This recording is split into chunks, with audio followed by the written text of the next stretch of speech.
Mom to B ആയിട്ടുള്ള എല്ലാവരും experience ചെയ്യാൻ പോകുന്ന ഒരു സിറ്റുവേഷനാണ് നിങ്ങളിപ്പോൾ കണ്ടത്. അതായത് രാത്രികാലങ്ങളിലെ ന്യൂബോണിന്റെ കരച്ചിൽ ഒരു ഫാമിലിയുടെ എസ്പെഷ്യലി അമ്മമാരുടെ സ്ലീപ്പ് പാറ്റേണിന് തന്നെ വലിയൊരു വ്യത്യാസമാണ് വരുത്തുന്നത്. ഇനി ഇതെന്തുകൊണ്ടാണ് വരുന്നത്?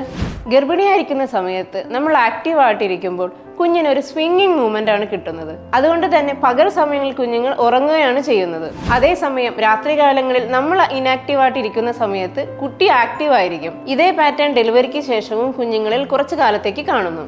ഇനി ഇത് ടാക്കിൾ ചെയ്യാൻ നമ്മൾ എന്താണ് ചെയ്യേണ്ടത്? ഒന്നാമത്തത് അഡ്വക്കേറ്റ് ബ്രസ്റ്റ് ഫീഡിംഗ്. കൃത്യമായ ഇടവേളകളിൽ മിനിമം 15 to 20 മിനിറ്റ്സ് ഒരേ ബ്രസ്റ്റിൽ നിന്നും ഫീഡ് ചെയ്യുക. രണ്ടാമതായി ബർപ്പിംഗ് ചെയ്യുക.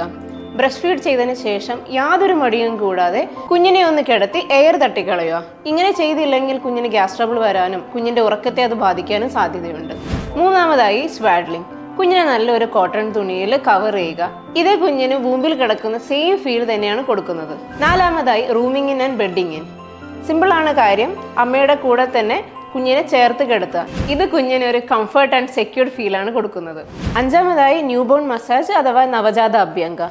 ഏറ്റവും ശ്രദ്ധിക്കേണ്ട ഒരു കാര്യം, ഇത് സ്കിൽഡ് ആയിട്ട് ഒരാളിൽ നിന്ന് മാത്രമേ ചെയ്യിക്കാവൂ. ഇതുപോലെയുള്ള ഇൻഫോർമേറ്റീവ് വീഡിയോസിന് എൻ്റെ ഈ അക്കൗണ്ട് ഫോളോ ചെയ്തോളൂ.